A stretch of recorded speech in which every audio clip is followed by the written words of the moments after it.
Udah.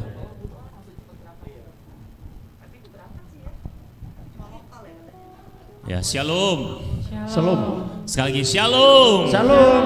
Ya, selamat pagi Bapak Ibu yang terkasih dalam Tuhan, saudara-saudara yang terkasih dalam Tuhan.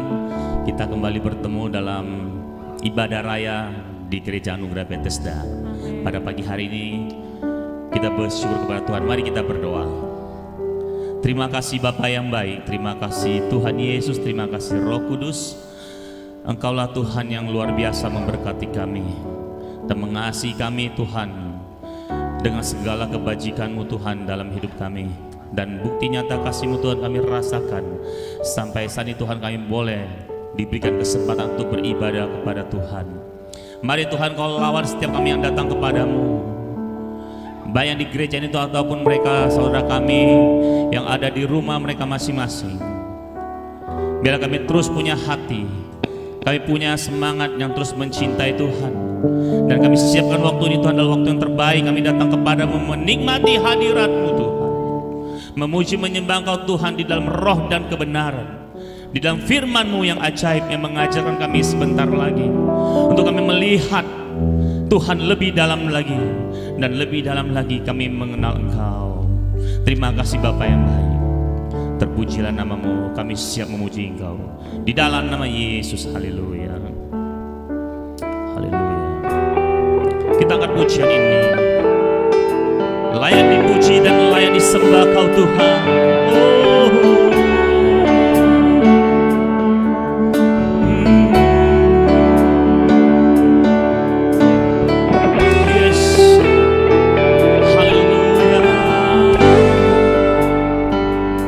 Sama-sama kita katakan, alam semesta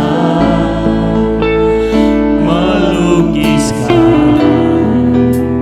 kebesaran Tuhan, bumi dan surga menyanyikan kemuliaan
Dua kali lagi katakan.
Besar Tuhan, dan Engkau ada di tengah-tengah kami. Tuhan Yesus yang kami sembah, Dia kekal selama-lamanya. Dan oleh karenanya kami ingin lebih lanjut lagi bersorak-sorak bagi nama Tuhan. Semua yang siap memuji Tuhan katakan amin. Haleluya. Haleluya. Shalom. Shalom. Ya, mau semangat memuji Tuhan? Amin. Ya, tinggikan namanya dipuji. Hanya nama Yesus yang kita tinggikan.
Sorak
puji, hormat, kemuliaan. Sorak dengan segenap hati, Raja, tinggi namamu dipuji, tinggi namamu dipuji, hormat, kemuliaan. Sorak dengan segenap hati, Raja Raja keagungan, Raja, sekali lagi katakan, Raja, Raja keagungan.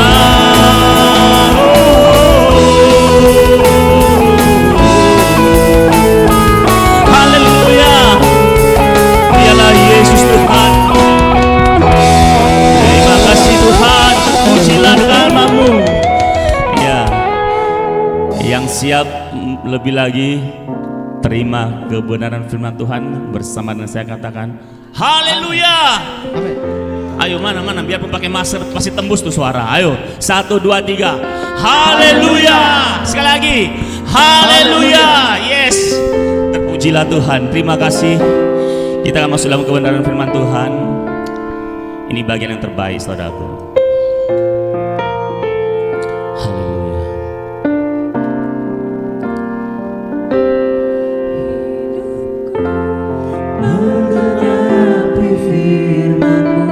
Amin. Tanda mujizat sertai tiap langkahku. Kau bersamaku, Kau bersamaku di dalamku, jadi bukti kebesaran Tuhan kau sempurna.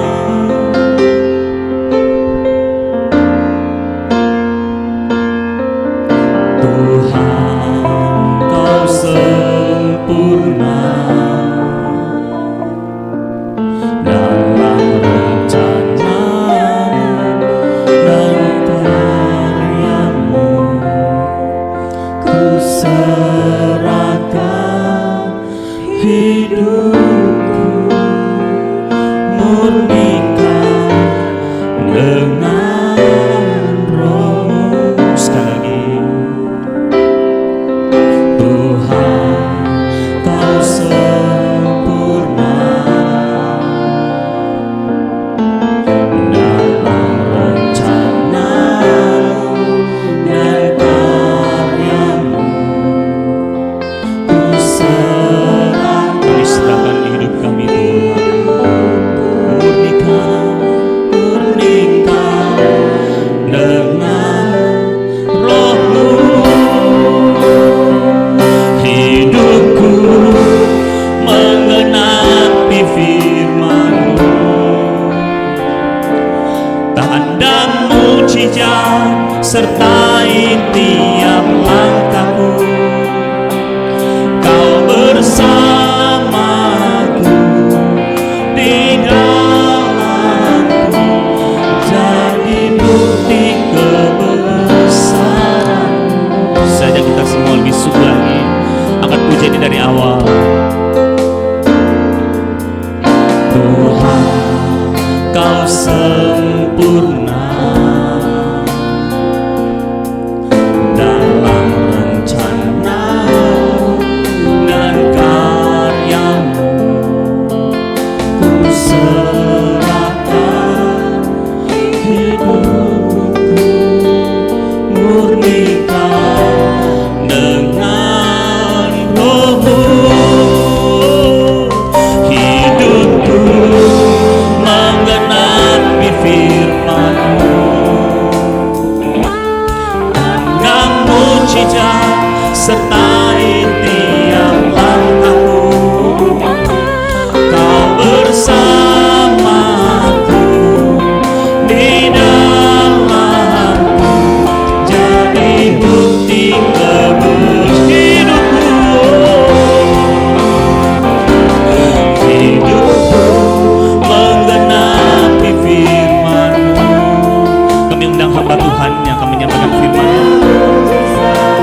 kasih, kami bersyukur, dan kami bangga punya Allah seperti Engkau Yesus. Kau Allah yang selalu bersama dengan kami, yang senantiasa menyatakan kasih dan kemurahan-Mu Tuhan dalam kehidupan kami, sehingga kami boleh mengalami akan segala berkat-berkat yang datang daripada-Mu. Kami boleh ada dalam keadaan sehat, kuat. Kami boleh beribadah, memuji, memuliakan nama Tuhan. Ini semua hanya oleh karena kebaikan-Mu Tuhan. Dan menjadi Tuhan satu kerinduan kami. Teruslah bekerja dalam kehidupan kami. Dan biarlah kehidupan kami ini Tuhan, kami dapat melakukan yang terbaik untuk Engkau. Dan biarlah nama-Mu yang dipuji, diagungkan. Dan biarlah Tuhan besar kuasa-Mu yang senantiasa terus menguasai kehidupan kami. Terima kasih Bapa di surga. Dan saatnya kami akan mendengarkan firman-Mu. Kami akan bersama-sama belajar akan kebenaran firman-Mu. Mari Engkau Allah akan senantiasa terus memberikan pengertian lebih jauh lagi akan setiap firman yang kami akan sama-sama dengar, kami akan sama-sama baca. Dan semuanya Tuhan, biarlah firman-Mu menjadi kekuatan dalam kehidupan kami. Terima kasih Bapa di surga, terima kasih. Kami berdoa kepada-Mu Tuhan, dan kami siap untuk mendengarkan firman-Mu dalam nama Yesus. Haleluya. Amin. Puji nama Tuhan. Silakan duduk saudara. Saya juga tidak lupa mengucapkan selamat juga beribadah bagi umat-umat Tuhan yang ada di rumah. Ya, dengan kondisi yang kita alami di hari-hari ini menjadi hal yang tentunya di dalam kehidupan saya pribadi, biarlah itu tidak mengurangi rasa sukacita kita kepada Tuhan. Karena meskipun jarak ya memisahkan kita, tetapi kasih Tuhan yang senantiasa mengikat kehidupan kita. Dan kehidupan kita ini akan senantiasa semakin hari semakin lebih lagi mengasihi Tuhan, mengasihi sesama. Karena itu yang Tuhan mau di dalam kehidupan kita. Puji nama Tuhan. Saya juga tidak lupa berterima kasih kepada Bapak Gembala, Bapak Jeffrey beserta Ibu, yang memberikan saya kesempatan untuk kita bersama-sama belajar akan kebenaran firman Tuhan. Dan biarlah mari jadi kerinduan kita bersama, biarlah kita dapat memberi yang terbaik tentunya untuk Tuhan. Dan tentunya kita atau Gereja Anugerah Bethesda Kelapa Gading itu masih di dalam program atau masih dalam tema setahun kami, bahwa kita lagi belajar tentang the kingdom culture. Dan saat pagi hari ini kita sampai kepada yang namanya nilai-nilai kerajaan surga. Ya. Oh, mungkin dari ini saja, mungkin nggak bisa dari sini ya. Ya. Nanti sebenarnya ada slide, cuman saya nggak bisa. Oh, ini mungkin dari sini apa? Sebentar, nggak bisa.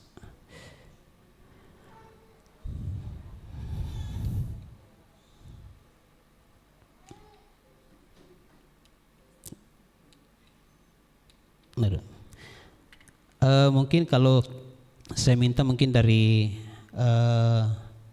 sana aja untuk ini slide-nya. Jadi kita sampai kepada yang namanya nilai-nilai kerajaan Allah atau kerajaan surga.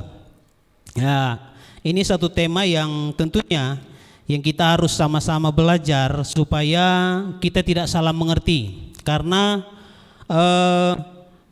ada hal-hal yang tentunya yang saya lihat di sini, bagaimana bahwa ternyata dengan memahami tentang kerajaan Allah ini, ada hal-hal yang tentunya kita harus mengerti dahulu. Karena banyak kali kita salah mengerti akan tentang kerajaan Allah ini. Yang saya catat di sini, bahwa kerajaan Allah itu adalah dinyatakan lewat hadirat Sang Raja. Justru itu dimulai dari keluarga. Ya, Nanti kita akan masuk sebentar pada nilai-nilai apa saja sih yang akan kita, tapi saya akan sedikit menjelaskan dulu tentang kerajaan surga ini, kerajaan Allah ini.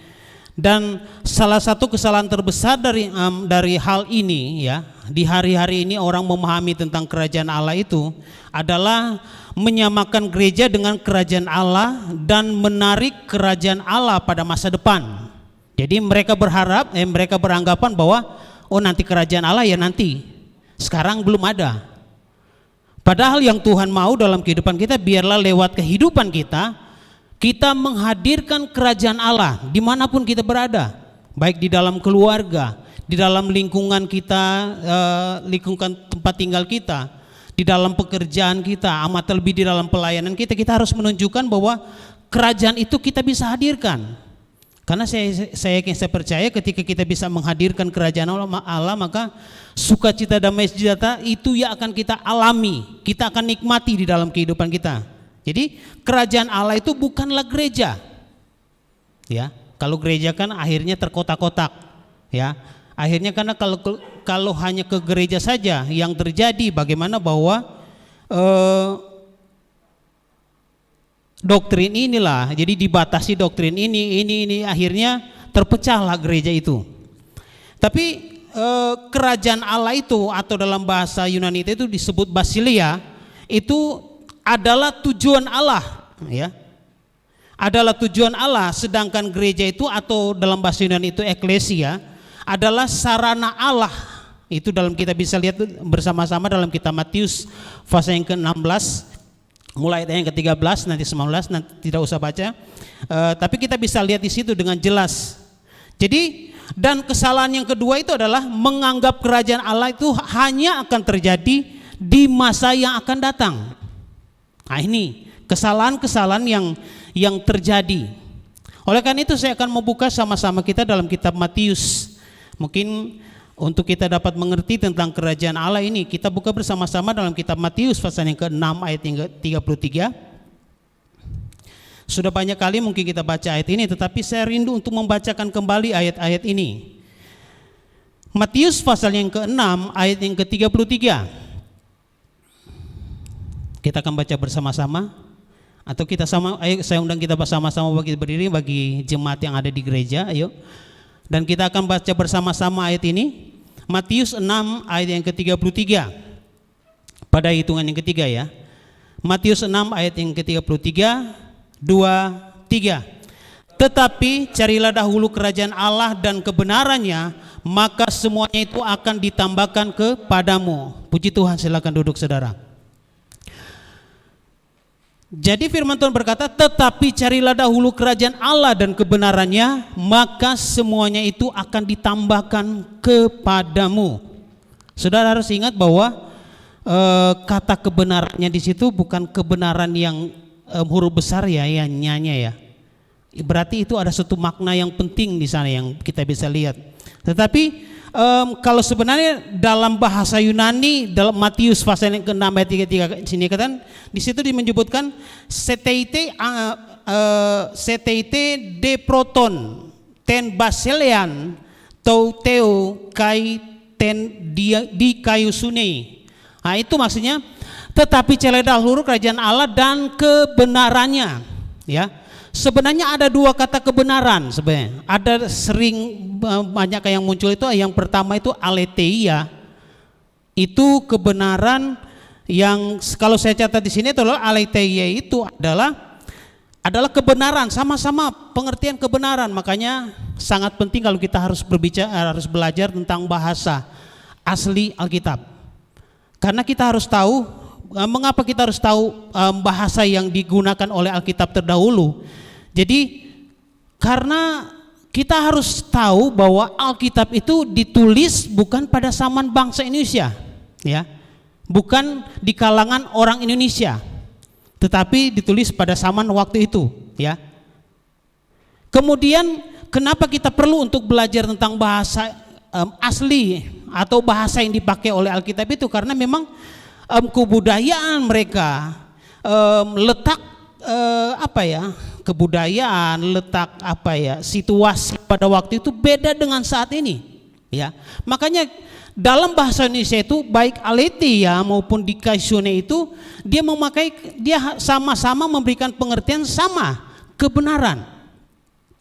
Tetapi kalau aletheia di sini sebenarnya dia kebenaran secara budi, bermakna hal yang sungguh-sungguh nyata dalam arti yang mutlak. Itu bisa kita lihat dalam kitab Yohanes pasal yang ke-14 ayat 6. Di situ dia pakai kata aletheia. Ayo mungkin coba buka dalam kitab Yohanes pasal yang ke-14 ayat ke-6, saya rindu baca ayat ini. Di situ juga ada kata kebenaran. Dan ini kebenaran yang dimiliki oleh Allah. Yohanes pasal yang ke-14 ayat yang ke-6.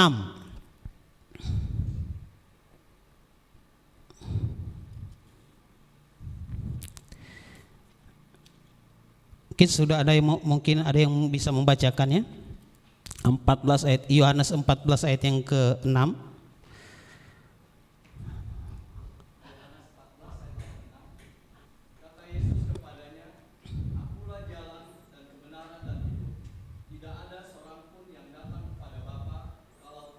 Amin.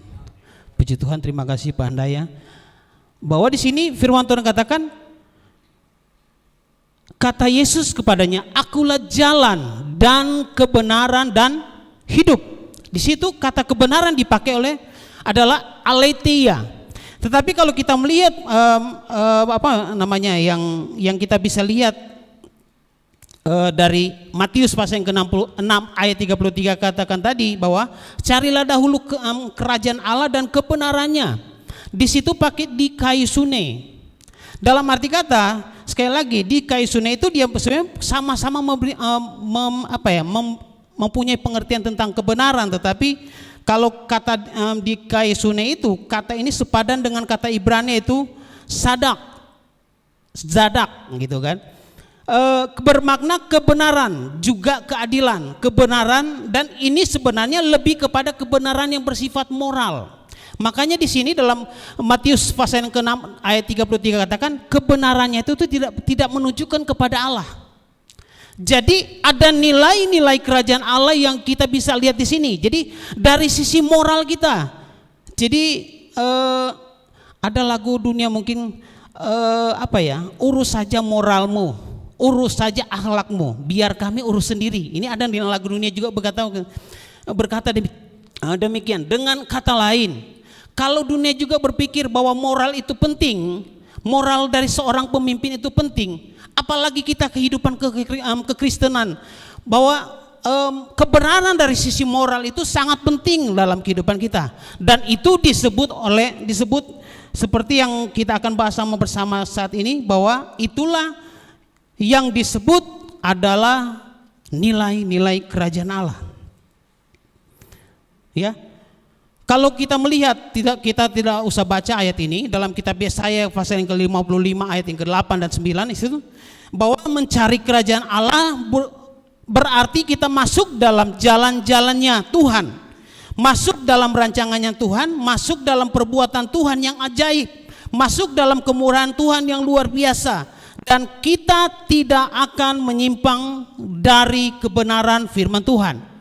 Ya, ini maksudnya bagaimana bahwa kalau kehidupan kita ini mau menghidupi tentang kerajaan Allah ini, jangan lupa kebenaran Allah ya kita tidak usah ganggu gugat lah. Pasti itu adalah kebenaran yang mutlak, ya. Tetapi Tuhan juga butuh bagaimana bahwa kita kan menjadi berkat. Kalau kita tidak menjaga akan kebenaran itu, ya, dikaisune itu kita tidak jaga dalam kehidupan kita, maka saya bisa katakan ya percuma saja, ya. Oleh karena itu ada nilai-nilai kebenaran yang saya akan bawakan saat ini, yaitu pertama, ini sudah ada di slide dari tadi.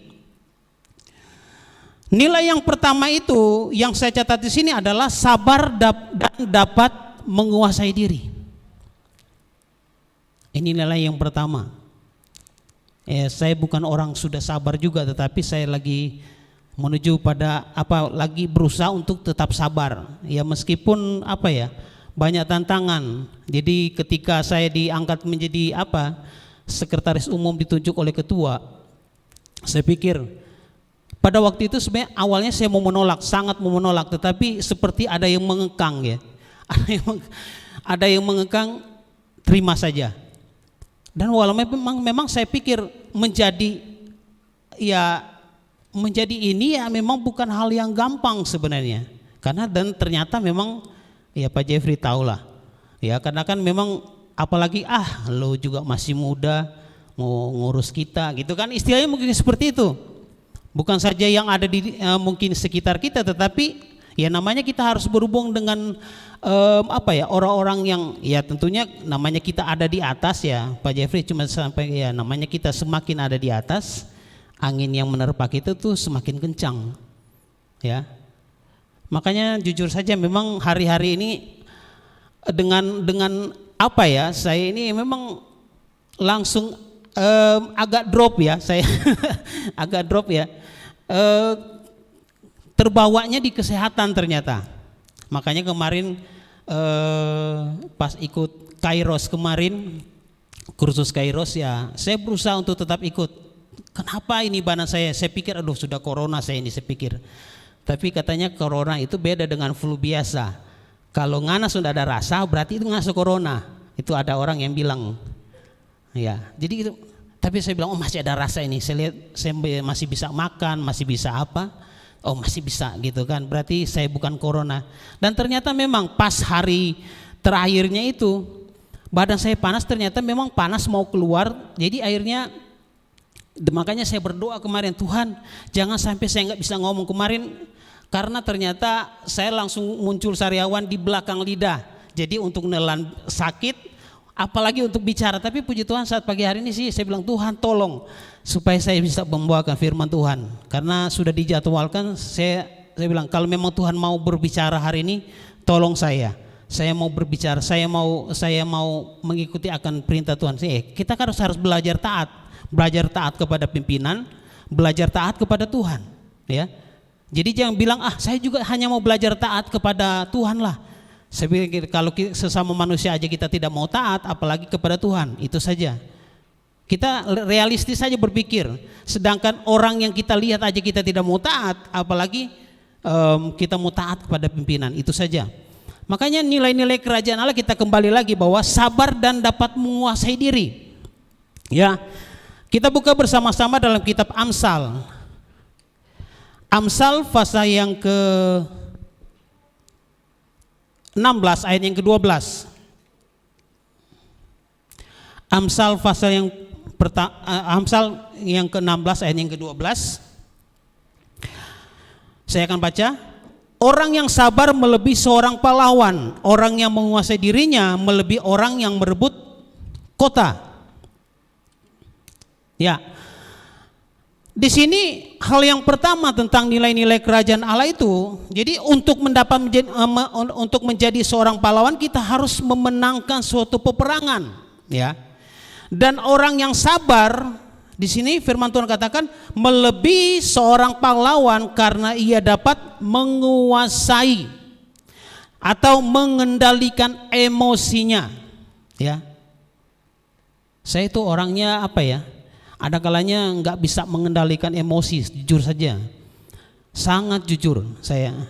Sangat tidak bisa mengendalikan emosi, tetapi ya makanya yang jadi kena dampak itu anak pertama saya itu. Emosinya saya itu meledak-meledak pada waktu itu. Jadi memang ya istri tahulah. Ya istri juga sih kena dampaknya juga pasti. Tetapi saya tetap mau belajar. Akhirnya kok saya harus begini ya? Saya sering dengar khotbah dari Pak Ronald. Jadi kalau orang ingin mengenal saya, coba tinggal dengan orang itu, dalam rumah orang itu. Jadi jangan menilai orang itu pada waktu dia berkhotbah, jangan. Kalau berkhotbah pasti orang itu baik semuanya, ya.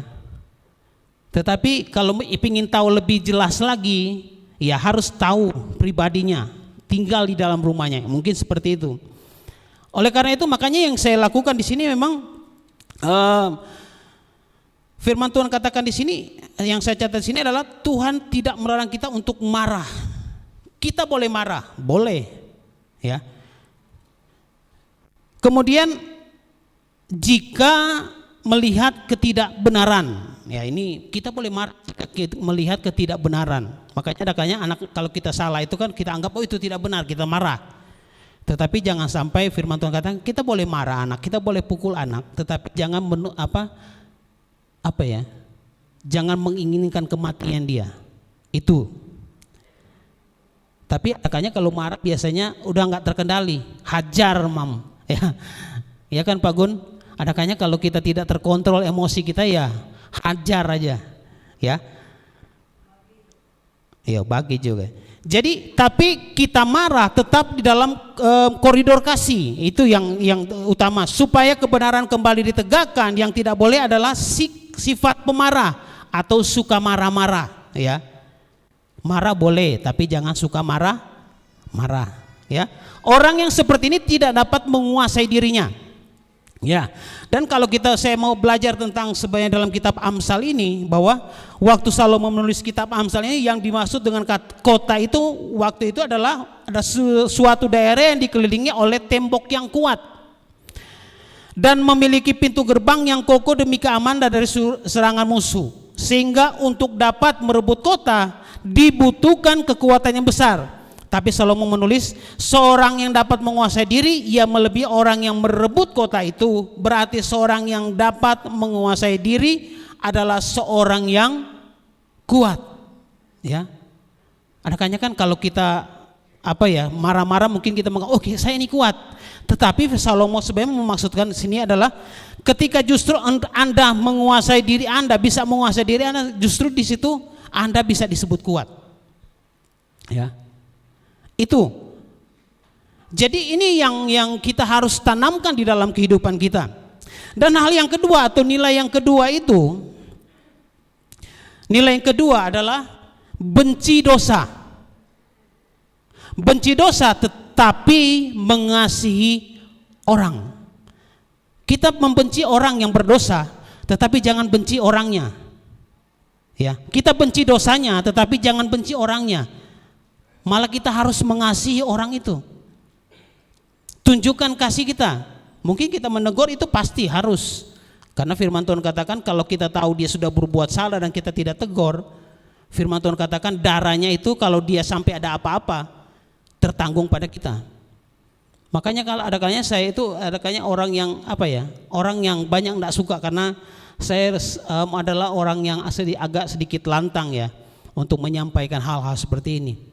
Seperti yang mungkin saya sudah pernah sampaikan tentang buah roh, yang saya dapatkan tema waktu itu adalah tentang kebaikan. Saya singgung sedikit, kata kebaikan dan kemurahan itu sebenarnya sama, beda-beda tipis. Tapi kalau kemurahan itu lebih kepada barang, tetapi kalau kebaikan itu lebih kepada sikap, ya.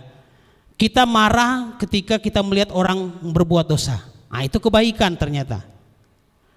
Dan ini firman Tuhan katakan kita benci pada dosa. Jadi kita membenci perbuatan dosa karena itu kita menolak untuk tidak berbuat dosa, ya. Tapi kita mengasihi saudara kita yang sudah jatuh dalam dosa untuk memulihkannya sehingga saudara kita itu dapat kembali bangkit untuk hidup dalam rencana Allah. Itu tentunya. Ya. Dengan demikian itu kita memutus rantai pekerjaan iblis. Kita tidak dipanggil untuk menghakimi, ya, seperti dalam kitab Matius pasal yang ke-7 ayat yang pertama. Kita dipanggil untuk memulihkan saudara kita yang jatuh, ya. Seperti Tuhan Yesus ketika berjumpa dengan seorang perempuan yang berzina, ia mengampuni dan memulihkannya. Yesus berkata, "Pergilah dan jangan berbuat dosa lagi mulai dari sekarang." Itu dalam kitab Yohanes pasal yang ke-8 ke-11. Ini yang sebenarnya yang Tuhan lagi tuntut di dalam kehidupan kita. Adakah nilai-nilai ini di dalam kehidupan kita? Ya. Adakah nilai-nilai yang tentunya membuat orang lain itu melihat kita memang ya, kalau kita menegur dosa ya kayak Yohanes ya. Yohanes Pembaptis itu dia menegur itu, makanya akhirnya dia juga dipenjara. Oleh karena dia menegur, ya, menegur salah orang itu memang berat sebenarnya, berat, sangat berat. Tetapi itu yang Tuhan mau dalam kehidupan kita. Dan yang ketiga, hal yang ketiga yang di dalam nilai-nilai kerajaan Allah itu adalah menjaga baik-baik kepercayaan yang telah diberikan. Ya, menjaga baik-baik kepercayaan yang telah diberikan. Makanya saya juga ternyata kan kalau sudah terlibat dalam satu institusi, organisasi ya, misalnya ya dari nggak usah jauh-jauh lah dari sisi keuangan. Makanya saya itu agak terledor sebenarnya. Udahlah nanti aja dibikin pembukuan lagi enggak. Makanya sekarang apa yang keluar saya ada nota, langsung catat supaya karena kan keuangan itu agak ini ya. Firman Ibu Yani tahu. Ya, memang agak sensitif katanya. Ya, itu yang harus kita lakukan ya. Bahwa menjaga baik-baik kepercayaan yang telah diberikan. Jadi nilai kerajaan Allah itu tertulis pada Lukas pasal 19 ayat yang 11 yang sampai ke 27. Panjang tapi saya rangkum di sini dalam perumpamaan tentang orang yang diberi kepercayaan untuk mengelola 10 talenta, 5 dan 2 talenta. Dikisahkan bahwa orang yang setia mengelola kepercayaan yang telah diberikan oleh tuannya akan diberikan kepercayaan yang lebih besar lagi. Jadi di sini bekerja adalah kegiatan menjual dalam tanda kutip. Jadi bekerja adalah kegiatan menjual dalam tanda kutip kepercayaan. Entah Anda bekerja pada orang lain atau memilih bisnis sendiri, salah satu kunci kekuasaannya adalah membuat orang lain percaya kepada Anda. Semakin Anda dipercaya oleh orang lain, semakin Anda akan berhasil. Ini yang kita harus lihat bersama-sama di sini, bagaimana bahwa kehidupan kita ini memang harus kita menunjukkan bahwa kita benar-benar sesuai dengan kehendak Tuhan. Ya, sesuai dengan kehendak Tuhan tentunya kita harus menjaga kepercayaan itu. Kita harus menjaga apa yang Tuhan percayakan di dalam kehidupan kita. Karena dengan itu maka kita akan melihat berkat-berkat Tuhan itu akan terus mengalir dalam kehidupan kita. Dan yang berikut ini nilai-nilai kerajaan Allah itu adalah bekerja dengan semangat untuk memberi kualitas kinerja yang terbaik, ya. Terbaik atau spirit of excellence.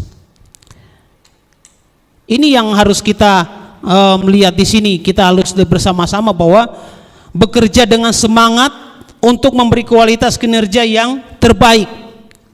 Ya, ini yang keempat. Paulus mengajar kita semua untuk memberikan diri sepenuhnya kepada pekerjaan. Ya, dalam 1 Korintus pasal yang ke-15 ayat yang ke-58. Di situ dengan jelas, dan bekerja dengan sepenuh hati seperti orang-orang yang melayani Tuhan dan bukan manusia. Jadi lakukan segala sesuatu itu seperti untuk Tuhan dan bukan untuk manusia. Tapi ada kalanya memang kalau di dalam manusia aja kita nggak di hadapan manusia aja kita nggak bisa dipercaya, apalagi Tuhan. Ya, Tuhan kita tidak lihat, ya. Jadi ketika kita bekerja dengan semangat untuk melakukan yang terbaik, akan ada upah yang akan kita terima, ya.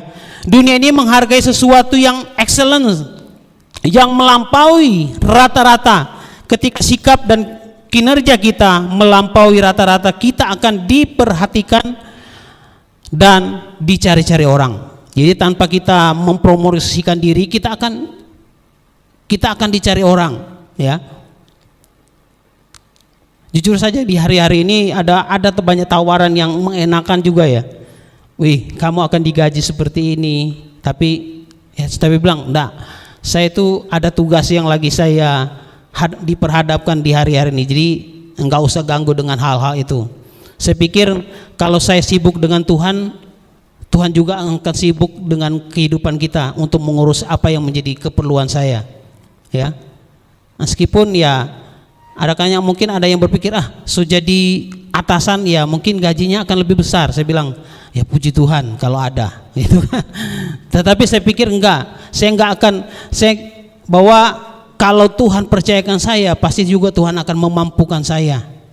Dan Tuhan akan senantiasa menolong saya, memberikan apapun menjadi kebutuhan kita. Itu intinya yang kita harus lihat di dalam kehidupan kita. Itu hal yang keempat. Dan hal yang kelima, dan ini hal yang terakhir yang kita akan lihat sama-sama saat pagi hari ini. Nilai-nilai kerajaan Allah yang kelima adalah sukses atau berhasil jika kita dapat mencapai apa yang menjadi sasaran Tuhan di dalam hidup kita.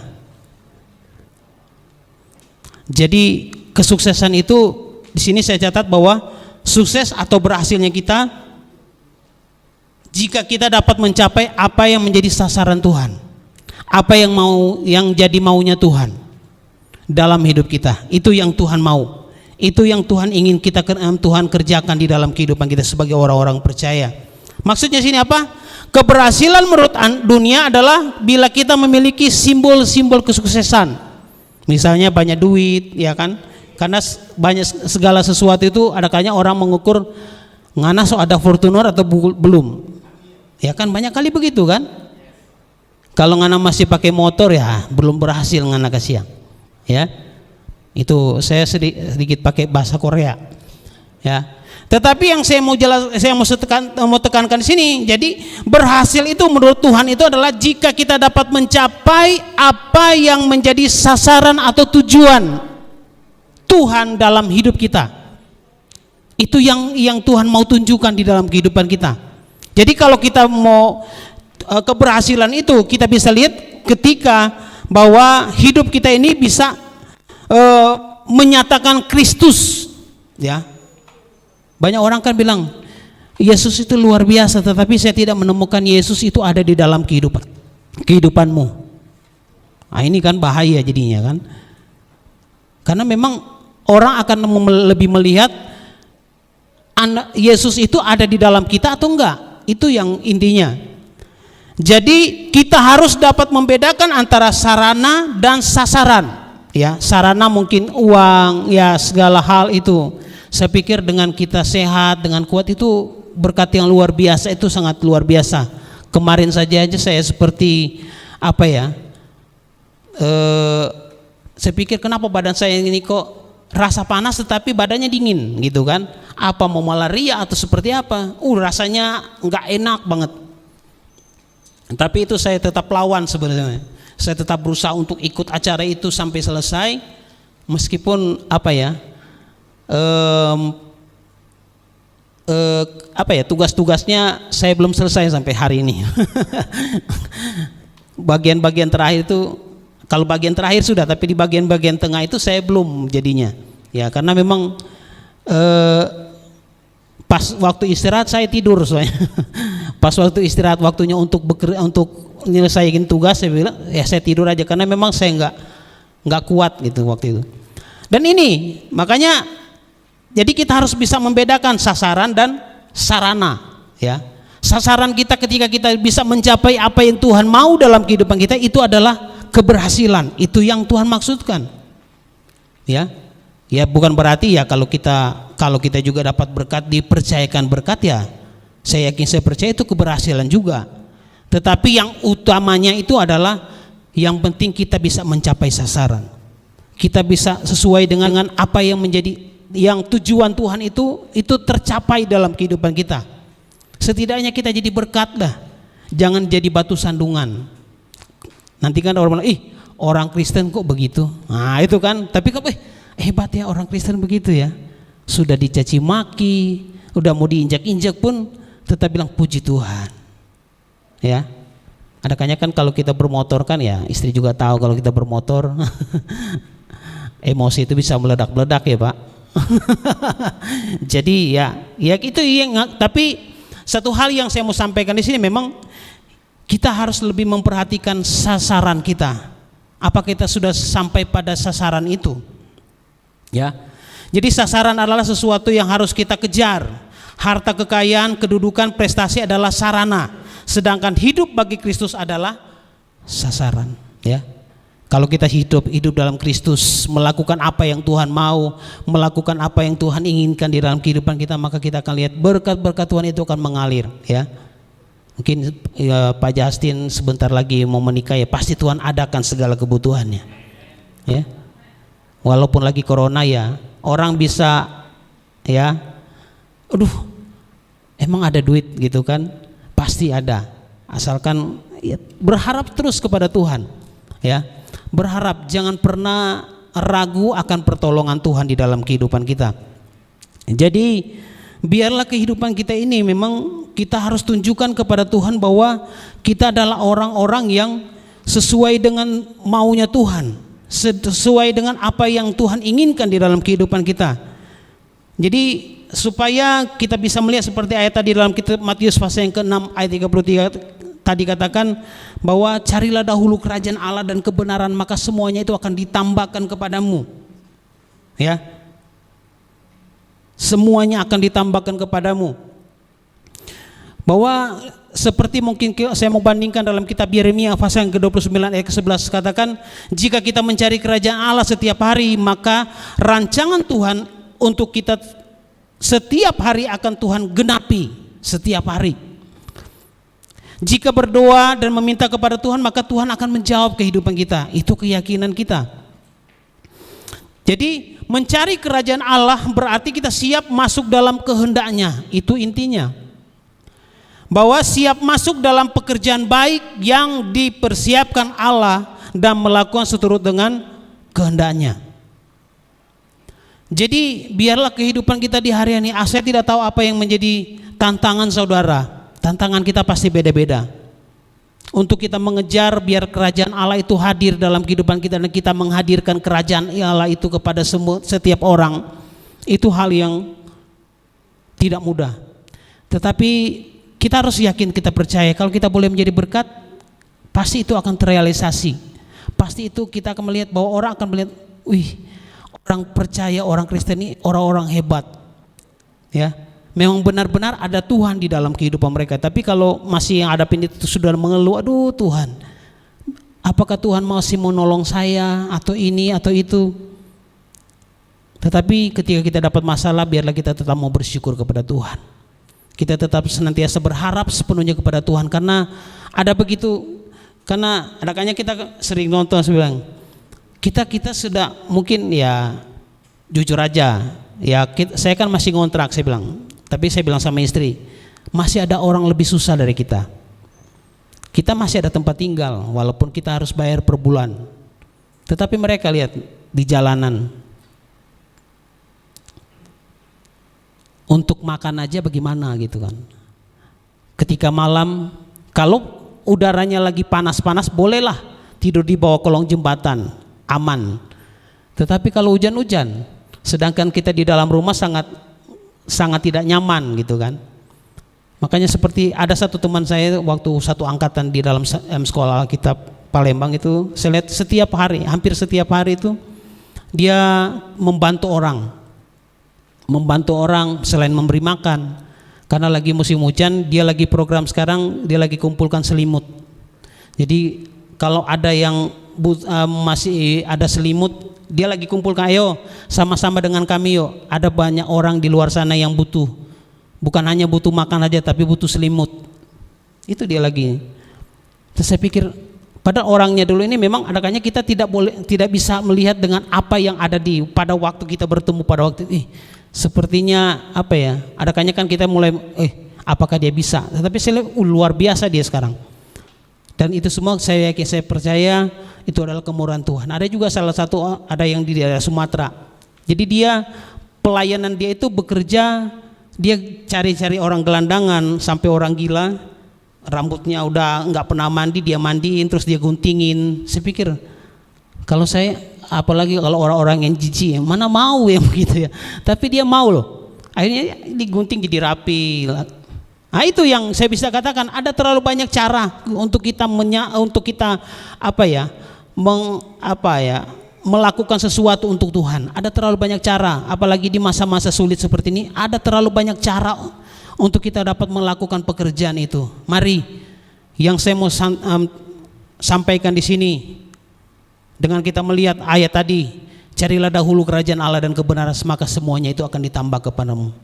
Jangan khawatir dengan hidupmu saat ini, tetapi tetap bersyukur kepada Tuhan, maka Tuhan akan juga melimpahkan berkat-berkat-Nya kepada kita. Puji nama Tuhan. Firman Tuhan saya sampaikan sampai di sini, dan sebagai ayat penutup bahwa Ibrani pasal yang ke-12 ayat ke-28. Karena kita menerima kerajaan yang tidak tergoncangkan, marilah kita mengucap syukur dan beribadah kepada Allah menurut cara yang berkenan kepadanya dengan hormat dan takut. Ini yang firman Tuhan ingatkan di dalam kehidupan kita. Karena kita menerima kerajaan Allah yang tidak tergoncangkan, mari ketika kita beribadah, serahkan sepenuhnya kehidupan kita kepada Tuhan. Berikan penyembahan kita yang terbaik untuk Tuhan. Berikan pujian kita kepada Tuhan yang terbaik. Berikan segala sesuatu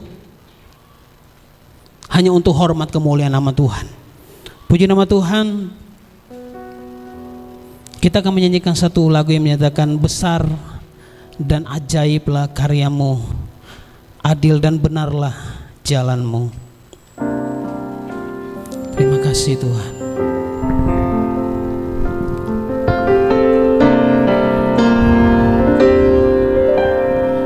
Besar dan ajaiblah karyamu, adil dan benarlah, adil dan benarlah jalanmu. Raja segala bangsa yang maha kuasa, mulia nama lagi, besar dan ajaib. Haleluya Yesus. Adil dan benarlah, adil dan benarlah jalanmu. Raja segala raja, oh yang maha kuasa, mulia namamu. Layaklah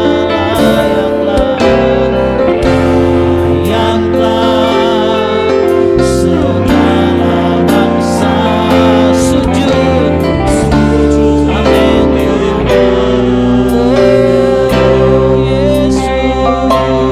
Yesus bab kawan, layak kudus, layak disembah. Lagi katakan, besar dan ajaiblah karyamu. Haleluya.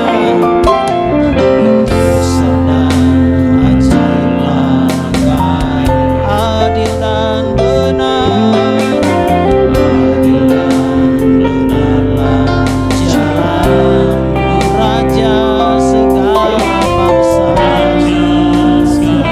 yang maha kuasa, maha kuasa, mulia, mulia. Lagi dari awal kita nyanyikan lagu ini, besar, besar dan ajaiblah. Amin. Adil dan benar jalanmu. Raja, Raja yang maha kuasa, mulia namamu. Layak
Engkau melawat hidup kami hari ini Tuhan. Untuk itu Tuhan, hamba tak berdoa buat sidang jemaat Tuhan yang ada di tempat ini, bahkan di rumah Tuhan. Kami percaya bahwa kuasa Tuhan tidak pernah terbatas dengan ruang, jarak, waktu sekalipun ya Tuhan. Bagi sidang jemaat Tuhan yang dalam keadaan sakit hari ini, hamba berdoa kiranya kuasa kesembuhan masuk dalam tubuhnya, jamah sembuhkan dalam nama Tuhan Yesus Kristus. Yang dalam kelemahan iman yang lemah, Tuhan kuatkan di dalam nama Tuhan Yesus Kristus ya Tuhan. Di dalam setiap masalah pergumulan mereka, ada beban, hari ini hamba berdoa di dalam nama Tuhan Yesus Kristus, Engkau cukup dalam hidup kami. Kami percaya Tuhan tidak pernah meninggalkan kami di dalam musim apapun dalam hidup kami. Tuhan selalu ada memberikan kekuatan jalan keluar dan memberkati hidup kami sampai detik hari ini Tuhan. Tuhan baik dan sangat baik dalam setiap kehidupan kami. Terima kasih Tuhan, dan kami juga rindu hidup kami semakin hari semakin diubahkan menjadi sama seperti Kristus Tuhan, menerapkan setiap nilai-nilai kerajaan Allah sehingga hidup kami menjadi berkat dalam keluarga kami, dalam jemaat kami, bahkan sampai di ujung bumi. Hidup kami memancarkan kemuliaan Kristus. Untuk itu Tuhan, kami menyadari ada begitu banyak keterbatasan, kekurangan kami, tetapi hari ini kami mau berubah sesuai dengan kehendak Tuhan. Berkati hamba-Mu Bapak Pendeta Abdeni Karunda ya Tuhan. Engkau mengenal setiap rencana cita-citanya Tuhan. Engkau berkati urapi dia sebagai hamba-Mu ya Tuhan, di tengah-tengah keluarga, di tengah-tengah pelayanannya diberkati, bahkan anak istrinya diberkati Tuhan. Terima kasih Bapak yang baik. Terima kasih Tuhan, kami percaya kami pulang dari tempat ini, kami sudah diberkati Tuhan, dan kami rindu untuk menjadi berkat di luar sana. Terima kasih. Akhirnya angkatlah tanganmu, terimalah berkat Tuhan. Kiranya cinta dari Allah Bapa, kasih sayang dari Yesus Kristus, dan persekutuan sukacita Allah Roh Kudus menyertai umat Tuhan mulai hari ini bahkan sampai seterusnya.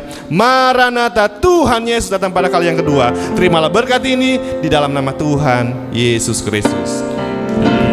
Terima kasih.